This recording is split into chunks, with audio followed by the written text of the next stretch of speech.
Hello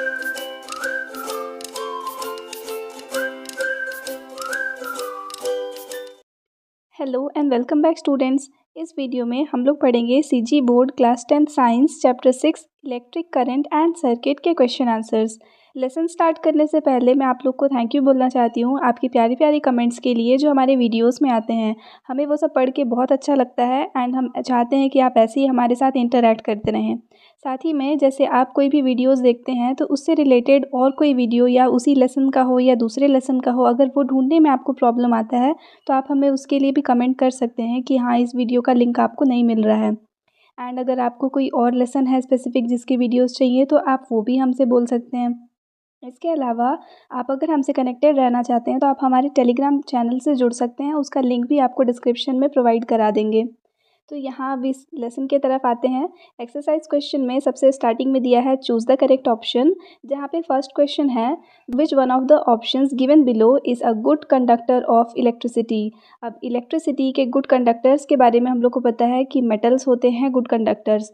सबसे first thing में जो इस लेसन में ज़्यादा डिटेल में आ रहा था, तो उसके अकॉर्डिंग अगर आप ऑप्शंस देखेंगे तो फर्स्ट वुड पीस दिया है, second sheet of paper, third दिया है कॉपर वायर और उसके बाद ग्लास रॉड। तो इन सब में कॉपर जो है वो एक मेटल है, इसलिए फर्स्ट वाले क्वेश्चन का आंसर हो जाएगा option C, copper wire. Next है question number 2, the instrument use to measure current in a circuit. किसी भी सर्किट में करंट को मेजर करने के लिए जो इंस्ट्रूमेंट यूज़ होता है वो है एमीटर। तो इसका आंसर हो जाएगा ऑप्शन बी, एमीटर। वहीं पे अगर वोल्ट मीटर दिया है ऑप्शन में आपके पास, तो वोल्ट मीटर किस लिए यूज़ होता है स्टूडेंट्स? हम लोग पढ़े थे लेसन में कि वोल्ट मीटर जो है वो पोटेंशियल डिफरेंस को मेजर करने के लिए यूज़ होता है। एंड ओडोमीटर जैसा कोई भी डिवाइस जो है वो करंट एंड सर्किट से रिलेटेड है ही नहीं।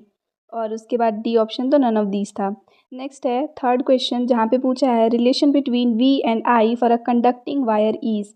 किसी भी कंडक्टिंग वायर के लिए वी और आई का क्या रेशियो पढ़े थे हम लोग कि अगर वी इंक्रीज़ हो रहा है तो आई भी इंक्रीज़ होगा। दोनों जो है क्या है, सेम अमाउंट में इंक्रीज़ होते जाते हैं, यानी कि दोनों के बीच का जो रेशियो है वो एक डेफिनिट रेशियो है, फिक्स्ड है। तो इसका आंसर हो जाएगा आपका option B, a fixed ratio. Next है question number 4, the resistance of an electric circuit is 2.2 ohm and the potential difference is 220 volts. Find out the value of current on connecting the instrument to a electric source. यानी कि आपको value निकालना है किसका, current का। अब Ohm's law अगर याद होगा तो हम लोग देखे थे V is equal to I R. Ohm's law के अकॉर्डिंग हम लोग को निकालना है करंट, यानी कि आई फाइंड करना है। तो आई का वैल्यू क्या हो जाएगा, ये आर जो है वी के अपॉन में आ जाएगा, यानी कि आई का वैल्यू होगा वी अपॉन आर। तो यहाँ पे वी आपको दिख रहा है potential difference 220 divided by 2.2, answer आएगा 100 एम्पियर। तो यहाँ पे आपका आंसर है ऑप्शन डी, 100 एम्पियर। बुक में आपके यहाँ पे 10 प्रिंट किया हुआ है, आप उसको करेक्ट कर लेंगे, यहाँ पे 100 एम्पियर होगा। नेक्स्ट है question number 5, the equivalent resistance of following diagram would be. अब ये जो डायग्राम है इसका इक्विवेलेंट रेजिस्टेंस पूछ रहा है। अगर आपको दिख रहा है तो ये दोनों जो है रेजिस्टर्स यहाँ पे सीरीज़ में कंबाइंड हैं। एंड सीरीज़ कॉम्बिनेशन में अगर रेजिस्टेंस निकालना हो, इक्विवेलेंट रेजिस्टेंस, तो हम लोग क्या करते हैं, सारे रेजिस्टेंस को सम कर लेते हैं। तो यहाँ पे 10 + 10 हो जाएगा 20 ओम। तो आंसर है ऑप्शन बी, 20 ओम। नेक्स्ट देखते हैं अब हम लोग क्वेश्चन नंबर 2। आई होप कि आप लोग जो हैं इसके एक्सप्लेनेशन वाला वीडियो देख कर आए हैं। अगर नहीं देखे हैं तो उसका लिंक डिस्क्रिप्शन में है, आप उसको देख लीजिएगा। अब फिल इन द ब्लैंक्स में फर्स्ट क्वेश्चन है potential difference of a resistor connected in series would be. कोई भी रजिस्टर्स जो सीरीज़ में हम लोग कंबाइन किए हैं ना, सीरीज़ कॉम्बिनेशन में करंट जो है वो कांस्टेंट रहता है, लेकिन पोटेंशियल डिफरेंस जो है वो चेंज होता रहता है, इसलिए आंसर हो जाएगा डिफरेंट। नेक्स्ट है resistors connected in parallel combination, the current flowing across each resistor would be. अब इस बार बोल रहा है कि पैरेलल कनेक्शन में हम लोग उसको कंबाइन किए, पैरेलल कॉम्बिनेशन में, उस केस में पोटेंशियल डिफरेंस जो है वो कांस्टेंट रहता है और करंट जो है वो डिफरेंट। तो आंसर हो गया different. Now we show the consumption of electricity in kilowatt hour और in units. Next, the filament used in electric bulb is made up of. तो इलेक्ट्रिक बल्ब के जो फिलामेंट है वो टंगस्टन मेटल के बने हुए होते हैं। नेक्स्ट है the resistivity of a conductor increases with temperature. ठीक है, टेम्परेचर बढ़ाने से रेजिस्टिविटी जो है वो इंक्रीज होते जाता है। अब क्वेश्चन नंबर 3 है इक्विवेलेंट रेजिस्टेंस आपको कैलकुलेट करना है इस सर्किट का। थोड़ा डिटेल में मैं उसको आराम से एक्सप्लेन की हूँ यहाँ पे, थोड़े ज़्यादा आपका वो स्पेस लेगा, जैसे आंसर जो है वो ज़्यादा स्पेस लेगा, लेकिन इजी वे में हो जाएगा क्योंकि ये इससे रिलेटेड फर्स्ट क्वेश्चन था। इसके आगे के जो भी क्वेश्चंस होंगे तो वो हाँ हम लोग थोड़ा सा इतना ज़्यादा डिटेल में नहीं जाएंगे, उसको डायरेक्टली भी बना सकते हैं। तो यहाँ अगर थोड़ा सा ब्लरी सा इमेज है, क्योंकि ये मैं लिख करके उसके बाद अपलोड की थी, तो थोड़ा ब्लर है, और बाकी जो टाइपिंग वाला रहता है वो तो काफ़ी क्लियर रहता है। तो अभी यहाँ पे आपसे पूछा है कि इक्विवेलेंट रेजिस्टेंस निकालना है इस वाले सर्किट का। अब यहाँ पे आप देखोगे तो ये और ये रजिस्टर जो है, ये दोनों जो है वो पैरेलली कंबाइन है। तो ये दोनों पैरेलल कॉम्बिनेशन में है, तो पहले इनका इक्विवेलेंट रेजिस्टेंस निकालेंगे, उसके बाद जो वैल्यू आएगा वो इसके साथ में सीरीज़ में रहेगा, तो फिर सीरीज़ कॉम्बिनेशन के अकॉर्डिंग उसका इक्विवेलेंट रेजिस्टेंस निकालेंगे, तो पॉइंट ए से बी तक का रेजिस्टेंस जो है वो निकल जाएगा। तो स्टार्ट करते हैं हम लोग पहले पैरेलल वाले से। लेबल कर दो सारे रेजिस्टेंस को, इसको R1, इसको R2 और इसको R3। इसके बाद आपको दिख रहा है कि रेजिस्टेंस R2 और R3 जो है वो पैरेलली कंबाइंड है। तब उस केस में जो इक्विवेलेंट रेजिस्टेंस है उसको अगर मैं R डैश से डिनोट करूँ, तो R dash will be equal to 1/R2 + 1/R3, ये इक्वेशन बनेगा। अब आपको क्या करना है, वैल्यूज़ पुट करने हैं। तो R2 का 5 वैल्यू रखे और R3 का वैल्यू रखे 10। दोनों को क्या करेंगे अब हम लोग यहाँ पे, तो एलसीएम लेंगे एंड फिर इसको सॉल्व करेंगे।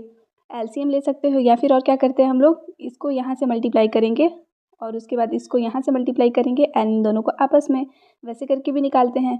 तो आप वो करके यहाँ से जब वैल्यूज़ फाइंड करोगे तो 1/R का आएगा 15/50, और हम लोग को क्या निकालना है, R। तो जस्ट ये इन्वर्स हो जाएगा, 1/R की जगह R लिखेंगे तो ये हो जाएगा 50/15 यानी कि 3.33 ओम। अब जब ये निकल गया है तो क्या दिख रहा है आपको कि R1 के साथ में ये जो R डैश है वो अब सीरीज़ में आ गया है। सीरीज़ कॉम्बिनेशन के लिए जो इक्विवेलेंट रेजिस्टेंस है उसका फॉर्मूला क्या होगा कि बस दोनों का आपको सम कर देना है। तो 5 + 3.33 करेंगे, ऐड करेंगे 8.33 ओम। ये हो गया आपका आंसर। नेक्स्ट है question number 4। What is a fuse end of what material is it made, यानी कि फ्यूज़ क्या होता है एंड वो किस मटेरियल से बना हुआ होता है। तो फ्यूज़ क्या है, एक वायर है जो कि किसी भी मेटल या फिर मेटल के एलॉय से बना हुआ होता है और उसका एक फिक्स मेल्टिंग पॉइंट होता है। एग्जाम्पल ले सकते हैं हम लोग मेटल या उसके एलॉयज़ का, तो एल्यूमिनियम, कॉपर, लेड या आयरन, इनमें से किसी भी चीज़ से फ्यूज़ बनाया जा सकता है, और भी दूसरे एग्जाम्पल्स भी हैं इसके। नाउ ये जो है मेल्ट हो जाता है जब भी करंट जो है ना, एक पर्टिकुलर लेवल होना चाहिए, एक वैल्यू होता है करंट का, उससे एक्सीड जब हो जाएगा, उससे ज़्यादा करंट अगर सर्किट से फ्लो हो रहा है तो ये मेल्ट हो जाएगा, और जो भी इलेक्ट्रिकल इक्विपमेंट्स है ना उनको शॉर्ट सर्किट से ये बचा लेता है। तो ये हो गया फ्यूज़। अब नेक्स्ट है explain the ohm's law in your own words and establish the relation between V and I by drawing a graph. हमको क्या करना है, ओम्स लॉ को स्टेट करना है, उसके बाद एक ग्राफ बनाना है वी एंड आई का। तो ओम्स लॉ क्या था, it states that the voltage across a conductor is directly proportional to the current flowing through it provided all physical conditions and the temperature remains constant. यानी कि क्या है कि किसी भी कंडक्टिंग वायर के अक्रॉस या फिर कंडक्टर के थ्रू जो पोटेंशियल है, जो वोल्टेज है उसका, वो सारा क्या है, डायरेक्टली प्रोपोर्शनल होता है करंट के। ओम्स लॉ के अकॉर्डिंग क्या है, V is directly proportional to I। और जो ग्राफ की बात हो रही है, तो ये दोनों ग्राफ क्या है, एक दूसरे के साथ फिक्स्ड रेशियो में है, इसलिए ये ग्राफ ऐसे लीनियरली जाएगा। एक साइड करंट है और एक side potential difference.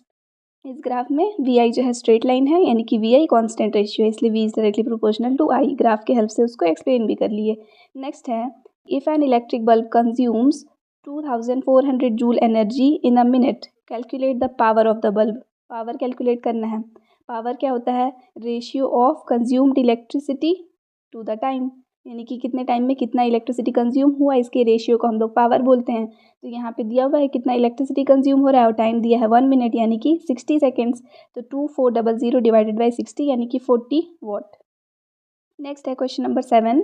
An electric heater has 3 kilowatt and 220 volt stamped on it. ठीक है, एक इलेक्ट्रिक हीटर है, उसके ऊपर ये रीडिंग जो है वो स्टैम्प किया हुआ है। अब आपको वैल्यूज़ फाइंड करने हैं करंट के और रेजिस्टेंस के। देखो ये अगर लिखा है ये दो वैल्यूज़, तो ये क्या क्या चीज़ दिया हुआ है उसमें, तो 220 वोल्ट जो दिया है वो क्या है, उसका वोल्टेज है, और 3 किलोवाट जो दिया है वो इसका पावर है। तो अब उस केस में हम लोग को पहले इलेक्ट्रिसिटी मतलब इलेक्ट्रिक करंट फाइंड करना है। तो वही सेम फार्मूला, अब करंट के लिए हम लोग क्या फार्मूला यूज़ करते हैं यहाँ पे, तो यूज़ करना है आपको पावर अपॉन वोल्टेज। तो पावर का वैल्यू यहाँ पे है कितना है, 3 किलोवाट है, इसको आपको वाट में कन्वर्ट करना है। तो 1 किलोवाट में 1000 वाट होता है, इसलिए 3 किलोवाट में 3 × 1000 यानी कि 3000 वाट हो जाएंगे। एंड उसके अलावा वोल्टेज यहाँ पे 220 दिया ही हुआ है, तो आप उसको डिवाइड करोगे, वैल्यू आ जाएगा 13.6 एम्पियर। ये हो गया करंट। नेक्स्ट है रेजिस्टेंस फाइंड करना है उसके हीटर का। तो ये आप ओम्स लॉ से फाइंड कर सकते हो। रेजिस्टेंस का क्या हो जाएगा वैल्यू, V/I। तो V का वैल्यू है 220 और I अभी हम लोग कैलकुलेट किए, वो वैल्यू पुट करेंगे, डिवाइड करोगे आएगा 16.17 ओम। नेक्स्ट अब यहाँ पे थर्ड वाला जो क्वेश्चन पूछा था उसमें क्या दिया है, cost of electricity if unit cost is ₹1.50 पर किलोवाट। ठीक है, और जो हीटर है वो 10 आवर्स तक यूज़ कर रहे हैं। तो अब इसमें वैल्यूज फाइंड करना है हम लोग को। अब कॉस्ट ऑफ इलेक्ट्रिसिटी यानी कि 1 यूनिट का जितना भी कॉस्ट होगा इनटू टोटल यूनिट कंज्यूम्ड। अब ये जो यूनिट कंज्यूम हुआ है वो कैसे फाइंड करेंगे, तो टोटल कंजप्शन का फॉर्मूला होता है कि कितने नंबर ऑफ इलेक्ट्रिक अप्लायंसेस हैं multiplied by power multiplied by time in hours and then multiplied by number of days and whole divided by 1000। तो कितने अप्लायंसेस थे यहाँ पे, एक ही इलेक्ट्रिक हीटर था इसलिए 1। उसके बाद पावर उसका कितना था, तो 3000 था, तो मल्टीप्लाइड बाई 3000।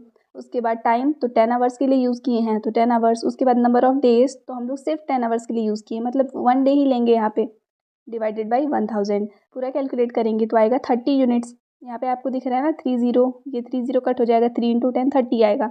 तो 30 यूनिट्स जो है कंज्यूम किए हैं। कॉस्ट ऑफ इलेक्ट्रिसिटी कितना है 1 यूनिट का, तो 1.50 multiplied by total consumed unit यानी कि 30। आंसर आ जाएगा ₹45।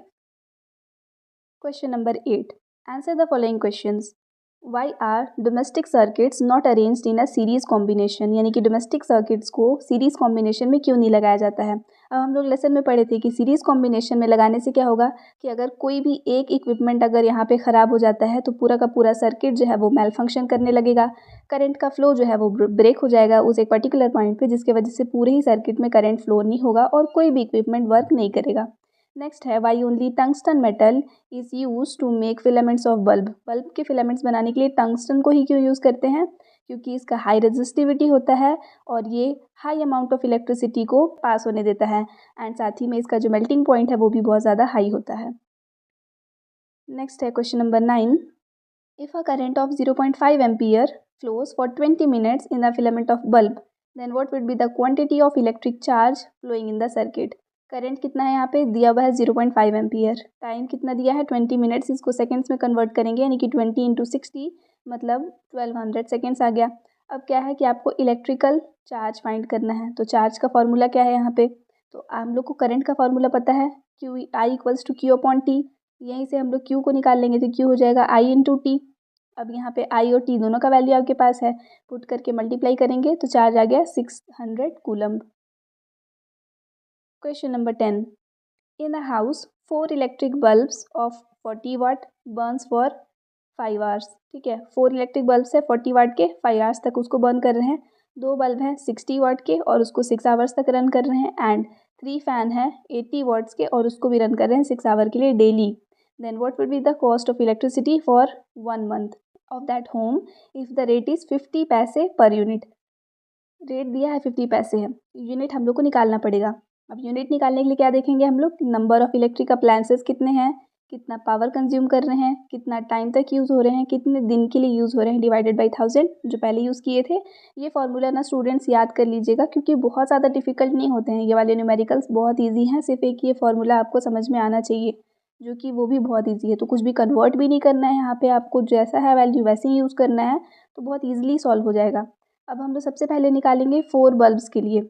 कौन से बल्ब, तो 4 इलेक्ट्रिक बल्ब्स जो 40 वाट के थे उनके लिए क्या देखोगे आप, नंबर ऑफ़ अप्लायंस हो गए 4 मल्टीप्लाइड बाई पावर, तो 40 वाट है तो 40 वाट। उसके बाद नंबर ऑफ़ आवर्स तो 5 है तो 5 लिखे। उसके बाद कितने दिन यूज़ कर रहे हैं, तो हम लोग को 1 मंथ का निकालना है तो मल्टीप्लाई करेंगे 30 से, क्योंकि नंबर ऑफ़ डेज़ लिखने हैं तो 1 मंथ में हम लोग यूजुअली 30 डेज़ लेंगे, डिवाइडेड बाई 1000 करेंगे, यूनिट आ जाएगा कितना 24 यूनिट। ये आया है आपका 4 इलेक्ट्रिक बल्ब का। सेम वैसे ही हम लोग नेक्स्ट 2 इलेक्ट्रिक बल्ब्स का निकालेंगे जिसको कि 60 वाट का जिसका रेटिंग है, तो वो 2 इंटू 60 हो जाएगा और वो 6 आवर्स तक रन हो रहा है डेली, तो मल्टीप्लाइड बाई 6 और 30 डेज डिवाइडेड बाई 1000 यानी कि 21.6 यूनिट्स। इसके बाद जो 3 फैंस थे 80 वाट के जो 6 आवर्स चल रहे थे डेली, उनके लिए फाइंड करेंगे, तो 3 फैन है तो 3, 80 वाट है तो 80 और उसके बाद 6 आवर्स तक रन हो रहे हैं 30 डेज़ के लिए, डिवाइडेड बाई 1000 करेंगे 43.2 यूनिट्स। तो टोटल इलेक्ट्रिसिटी कंजम्पशन कितना हो गया आपका, तीनों जो वैल्यूज़ आए हैं ये तीनों का आपको सम कर देना है। सम करें 88.8 यूनिट्स आए हैं। अब कॉस्ट ऑफ इलेक्ट्रिसिटी 1 यूनिट का है 0.50 क्योंकि 50 पैसे लिखा है यानी कि 0.50 रुपीज़, तो आप ये लिए मल्टीप्लाइड बाई टोटल यूनिट्स यानी कि 8.88, वैल्यू आ गया 4.44 rupees. Question number 11, discuss the following questions. First दिया है what would be the effect on the circuit if one bulb out of 3 bulbs arranged in series combination becomes fused। Same question है, वापस से घुमा के पूछ रहा है। सीरीज कॉम्बिनेशन में 3 बल्ब्स हम लोग कंबाइन किए हैं जिसमें से एक जो है वो फंक्शन नहीं कर रहा है, तो क्या होगा, बाकी के बल्ब्स भी जो है वो फंक्शन नहीं करेंगे, ठीक है। Other bulbs will not glow. क्यों? Because in series combination the flow of current gets broken when any part of the circuit malfunctions. Next question है, what would be the effect if one bulb out of the 3 arranged in a parallel combination malfunctions. अब parallel combination में अगर मैल function कर रहा है तो क्या होगा, दूसरे कंपोनेंट्स के ऊपर कोई असर ही नहीं पड़ेगा। तो in a parallel combination, malfunctioning of any one component does not affect the functioning of other components. Therefore, if one bulb out of the 3 arranged in parallel combination malfunctions, the other bulbs will continue glowing. Question number 12 है, वापस से आपको equivalent resistance find करना है ए से B तक। फिर से ये दोनों जो पैरेलल में है, ये दोनों सीरीज़ में है। पैरेलल वाले को सॉल्व करके जो भी वैल्यू आएगा उसके साथ ये तीनों सीरीज़ में हो जाएंगे। तो हम लोग क्या कर सकते हैं, पैरेलल वाले को और इसको साथ में हम लोग देखते हैं, ये दोनों का कितना होगा, तो 2 + 4। फिर इन दोनों का पैरेलल में है तो क्या होता है, इसका 1/4 + 1/8 लिखते। फिर क्या करते हैं, ये 8 यहाँ, ये 4 यहाँ, और ये दोनों मल्टीप्लाइड, तो वही किए हैं हम लोग 4 × 8। और क्या आता है यहाँ पे, देखो 8 इधर जाएगा, +4 आएगा, और नीचे 4 × 8। ये किसका वैल्यू है, तो 1/r का। अब हम लोग को निकालना है r, तो इसको जस्ट रिवर्स ले जाएंगे, तो ये देखो 4/8 को ऊपर लिखे और 8 + 4 को नीचे लिखे हैं, बस इतना चेंज है यहाँ पे, ठीक। ये किए, और बाकी ये सीरीज़ में था। अब जो भी वैल्यू आएगा वो सीरीज़ में है, तो तीनों को क्या करेंगे, हम लोग यहाँ पे ऐड कर रहे हैं। इसको सॉल्व करके 32/12 आ रहा है वैल्यू, उसको सॉल्व करेंगे तो 2.66 आएगा, और ये दोनों को ऐड करके 6 आ रहा है। पूरा सम करेंगे 8.66 ओम। अब जैसा आपका पहले थर्ड वाला जो क्वेश्चन था, सेम वही चीज़ है, तो वहाँ पे मैं उसको बहुत डिटेल में आंसर दी थी। आप चाहो तो वैसे ही डिटेल वाला इसका भी बना सकते हो, वरना ऐसे शॉर्ट में भी इसको सॉल्व कर सकते हो। स्टेटमेंट्स बस हम लोग वहाँ से रिड्यूस किए हैं। नेक्स्ट है, if the potential difference generated by a battery across a circuit of 2 bulbs combined in series is 6 volts, then the potential difference for the first bulb is 2 volts. Find the potential difference at the second bulb. क्या हुआ है कि एक circuit है जिसमें कि 2 bulbs जो हैं वो कंबाइन किए गए हैं सीरीज़ में। वहाँ पे उस सर्किट का ओवरऑल दे रहा है 6 वोल्ट जो पोटेंशियल डिफरेंस है। एक बल्ब का दिया हुआ है 2 वोल्ट, तो दूसरे बल्ब का कितना होगा। अब यहाँ पे जो सेकंड बल्ब है उसके पोटेंशियल को हम लोग ले लेते हैं x। अब जो कि हम लोग को पता है टोटल पोटेंशियल डिफरेंस कितना दिया है 6, तो अब यहाँ पे आपको क्या करना है, 6 तो दिया हुआ है एक का, दूसरा आपको निकालना है, तो टोटल पोटेंशियल डिफरेंस का वैल्यू कितना होगा सीरीज़ कॉम्बिनेशन में, फर्स्ट बल्ब का प्लस सेकेंड बल्ब का पोटेंशियल डिफरेंस। तो टोटल दिया है 6 और फर्स्ट बल्ब का दिया है 2 और सेकेंड बल्ब हमने ले लिए x। इसको आप सॉल्व करोगे तो कितना हो जाएगा, x का वैल्यू क्या आएगा 6 - 2 यानी कि 4 वोल्ट।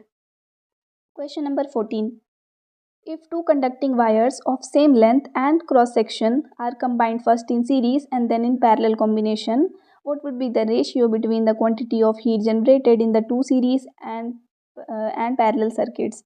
अब देखो यहाँ पे आपको 2 कंडक्टिंग वायर्स मिले हैं, दोनों का लेंथ भी सेम है, एरिया ऑफ क्रॉस सेक्शन भी सेम है। उसको पहले हम लोग सीरीज़ में लगाए थे और उसके बाद पैरेलल में उसको कंबाइन किए हैं। आपको रेशियो निकालना है जो हीट जनरेट हो रहा है सीरीज़ और पैरेलल सर्किट्स में। तो जब हम लोग सीरीज़ में लगाए थे उस केस में देखते हैं, सीरीज़ में लगाए हैं तो रेजिस्टेंस जो है इक्विवेलेंट रेजिस्टेंस क्या हो जाएगा, R + R यानी कि 2R, और जो हीट है उसका फॉर्मूला क्या होता है, I/R मतलब I² RT होता है। तो वैल्यू यहाँ पे R का 2R है तो हम लोग 2R रखे हैं, बस I² 2RT हो जाएगा।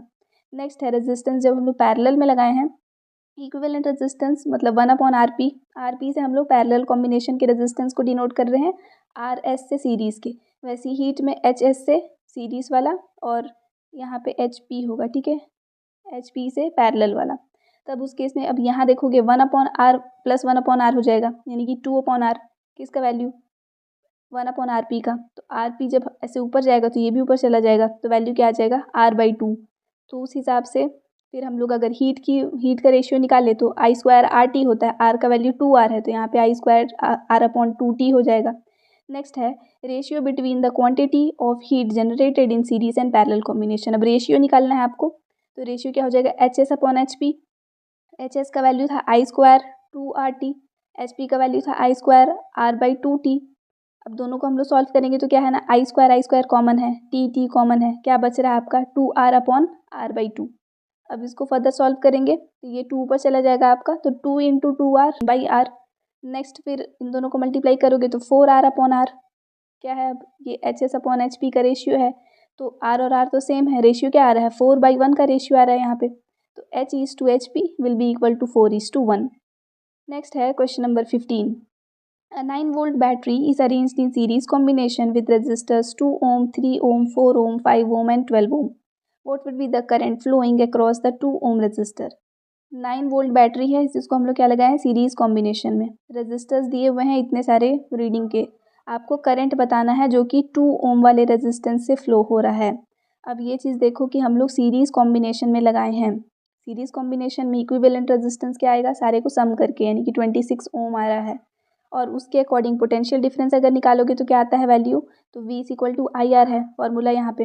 तो हम लोग ओवरऑल सर्किट का यहाँ पे क्या निकालेंगे, करंट कितना फ्लो हो रहा है, तो I will be equal to V/R। V का वैल्यू 9 वोल्ट दिया हुआ है क्वेश्चन में, R हम लोग यहाँ फाइंड कर लिए हैं, कैलकुलेट करोगे 0.34 एम्पियर आएगा, किसका वैल्यू, पूरे के पूरे सर्किट में जो करंट फ्लो हो रहा है उसका वैल्यू। और क्योंकि हम लोग यहाँ पे सीरीज में कंबाइन किए हैं रेजिस्टर्स को, तो सीरीज कॉम्बिनेशन में करंट जो है वो सेम रहता है थ्रू आउट द सर्किट, इसलिए 2 ओम वाले रेजिस्टर से भी सेम अमाउंट ऑफ करंट जो है वो फ्लो होगा। नेक्स्ट है question number 16। List the various appliances working on the thermal effect produced by the electric current which are used in our homes and discuss their working।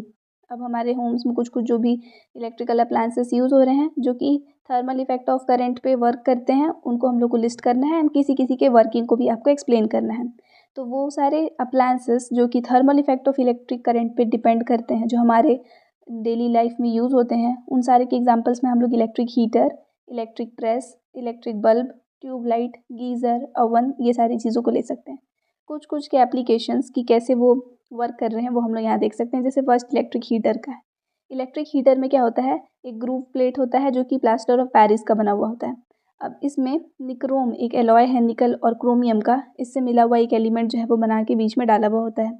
इस element का जो resistivity है वो बहुत हाई होता है, इसीलिए ये जब भी इसमें हम लोग बहुत ज़्यादा अमाउंट ऑफ हीट पास कराते हैं तो वो हीट अप हो जाता है, बहुत एक्सेस हीट जो है वो देने लगता है। नेक्स्ट है इलेक्ट्रिक प्रेस। इलेक्ट्रिक प्रेस में भी निक्रोम वायर का ही यूज़ होता है, जिसको कि माइका के ऊपर रैप किया हुआ रहता है। अब इसका रीज़न ये है कि जो माइका है वो क्या होता है, मेल्ट नहीं होता है इवन हाई टेम्परेचर्स पे। अब इस प्लेट को हम लोग क्या करते हैं कि गुड शेप में दे देते हैं आयरन के, और उसके बाद जब वहाँ से करंट फ्लो होगा तो क्या होगा, वायर हीट अप होगा और आयरन शीट जो है वो हीट हो जाएगा, और उस शीट की वजह से हम लोग जो है चीज़ों को आयरन कर लेते हैं। नेक्स्ट है इलेक्ट्रिक बल्ब। तो जो फिलामेंट होता है इलेक्ट्रिक बल्ब का वो टंगस्टन मेटल का बना हुआ होता है। ये जो टंगस्टन मेटल है वो इसलिए यूज़ करते हैं क्योंकि इसका हाई मेल्टिंग पॉइंट होता है, और जब करंट पास करेंगे तो वो हीट अप हो जाएगा, ठीक है, टेम्परेचर बढ़ जाता है उस फाइबर का, और उसकी वजह से वहाँ से मतलब ये भी ओवरऑल क्या है, तो thermal effect of electric current का ही एक फिनोमिना है जिसको वो कैरी कर रहे हैं, यहाँ पे इलेक्ट्रिकल एनर्जी को वो लाइट एनर्जी में कन्वर्ट कर रहा होता है। नेक्स्ट है क्वेश्चन नंबर 17, वो भी एक न्यूमेरिकल है। एक बल्ब है, उसमें रीडिंग लिखा हुआ है 200 वोल्ट एंड 100 वाट, ठीक है। अब यहाँ पे जो रेजिस्टेंस है वो कितना होगा इस बल्ब का हम लोग को बताना है। उसके अलावा अगर हम लोग 5 बल्ब्स को 4 आवर्स तक डेली यूज़ कर रहे हैं तो कितना इलेक्ट्रिसिटी कंज्यूम होगा, यहाँ पे रेट दिया हुआ है, कितना इलेक्ट्रिसिटी कंज्यूम हो रहा है वो बताना है, और कॉस्ट ऑफ इलेक्ट्रिसिटी बताना है। अगर रेट कितना है 50 पैसे पर यूनिट। जो रीडिंग दिया है उससे हम लोग क्या क्या वैल्यू निकाल पा रहे हैं, पावर दिया हुआ है 100 वाट और वोल्टेज दिया है 200। हम लोग को निकालना क्या है, करंट। तो करंट का क्या, अब हम लोग पावर इक्वल्स टू V/I होता है, उस हिसाब से I का वैल्यू कितना हो जाएगा, तो P/V। दोनों वैल्यूज़ है यहाँ पे 100/200 यानी कि 1/2 एम्पियर। आप इसको सॉल्व करके यहाँ पे इसको पॉइंट्स में भी आंसर ला सकते हैं, लेकिन हम लोग को फर्दर कैलकुलेशन करना ही है, इसलिए हम लोग इसको एस टू एस यूज़ कर लेंगे। ओम्स लॉ के अकॉर्डिंग V=IR, तो R का वैल्यू हम लोग निकाल सकते हैं, रेजिस्टेंस ही तो फाइंड करना है, रेजिस्टेंस के लिए करंट का ज़रूरत है, इसलिए हम लोग करंट निकाल लिए। रेजिस्टेंस का वैल्यू क्या होगा, V/I, तो V यहाँ दिया है 200 और I हम लोग निकाले 1/2, 200/1/2, ये 2 जो है ऊपर चला जाएगा, तो 200 × 2 यानी कि 400 ओम आ गया। नेक्स्ट अब इलेक्ट्रिसिटी कितना कंज्यूम हुआ, तो नंबर ऑफ इलेक्ट्रिक अप्लायंस कितने थे 5, पावर तो पावर दिख रहा है 100, तो 100 लिखे, टाइम तो 4 आवर्स तक डेली रन किए तो इंटू 4, नंबर ऑफ डेज तो हम लोग सिर्फ 4 आवर्स ही रन किए तो नंबर ऑफ डेज एमिट कर दो, मतलब 1 रख दिए वैल्यू, डिवाइडेड बाई 1000। पूरा कैलकुलेट करोगे ये 2 जीरो यहाँ से कट हो जाएगा, यहाँ से 4 से आप कट कर सकते हो, 2 के टेबल में ये 2 टाइम्स में आ जाएगा और ये 5 टाइम्स में, ये 5 और 5 कट हो जाएगा, बचेगा 2, तो 2 यूनिट्स यहाँ पे आपका यूज़ हुआ है इलेक्ट्रिसिटी। कॉस्ट ऑफ इलेक्ट्रिसिटी है 0.50, पर पैसे जो है वो पर यूनिट, तो 2 यूनिट्स यूज़ किए हैं तो ₹1 आएगा कॉस्ट ऑफ इलेक्ट्रिसिटी। नेक्स्ट है question number 18, how would you combine 3 resistance of 2 ohm, 3 ohm and 5 ohm so that the equivalent resistance is 2.5 ohm? Draw a diagram to show the circuit. अब 3 resistors हैं, तीनों का rating यहाँ पे दिया हुआ है आपको, इसका इक्विवेलेंट रेजिस्टेंस यहाँ पे दिया हुआ है। अब कैसे आप कंबाइन करोगे कि इक्विवेलेंट रेजिस्टेंस ये आए, तो हम लोग इसको हिट एंड ट्रायल मेथड से ही ट्राई करेंगे। सबसे पहले क्या करते हैं कि जो फर्स्ट 2 रेजिस्टर्स हैं उनको सीरीज़ में कंबाइन कर लेते हैं। सीरीज़ में कंबाइन करेंगे तो क्या होगा, इक्विवेलेंट रेजिस्टेंस निकालने के लिए दोनों का वैल्यू ऐड होगा। तो on combining resistors 2 ohm and 3 ohm in series, the equivalent resistance will be 3 ohm plus 2 ohm यानी कि 5 ohm। नेक्स्ट अब क्या करते हैं, अब ये जो 5 ohm वैल्यू आया है उसको इस 5 ohm के साथ पैरेलल में लगा देते हैं। तो जब इन दोनों को हम लोग पैरेलल में कंबाइन करेंगे तो इक्विवेलेंट रेजिस्टेंस आएगा 1/5 प्लस 1/5 यानी कि 2/5। किसका वैल्यू, 1/r का, तो r का वैल्यू हो जाएगा 5/2, 5/2 यानी 2.5 ohm। तो ये आ गया आपका वैल्यू। तो क्या कैसे अरेंज करना है आपको, 2 और 3 को हम लोग को लगाना है सीरीज़ में और फिर इनके साथ में 5 को लगाना है इनके पैरेलल में, तो वैल्यू आ जाएगा 2.5। तो ये डायग्राम आप उसके लिए बना सकते हो, सर्किट रिप्रेजेंटेशन ये हो जाएगा इसका। आई होप आपको अब सारे क्वेश्चंस के आंसर जो है वो मिल गए और आपको सारे आंसर समझ में भी आए होंगे। फिर भी अगर कोई डाउट होगा तो वो आप कमेंट सेक्शन में पूछ सकते हैं। एंड हमसे कनेक्टेड रहने के लिए आप हमारे टेलीग्राम चैनल से जुड़ सकते हैं, उसका लिंक डिस्क्रिप्शन में है। वीडियो पसंद आया तो इसे लाइक कीजिएगा, चैनल पे न्यू आए हैं तो सब्सक्राइब कीजिएगा। Thanks for watching.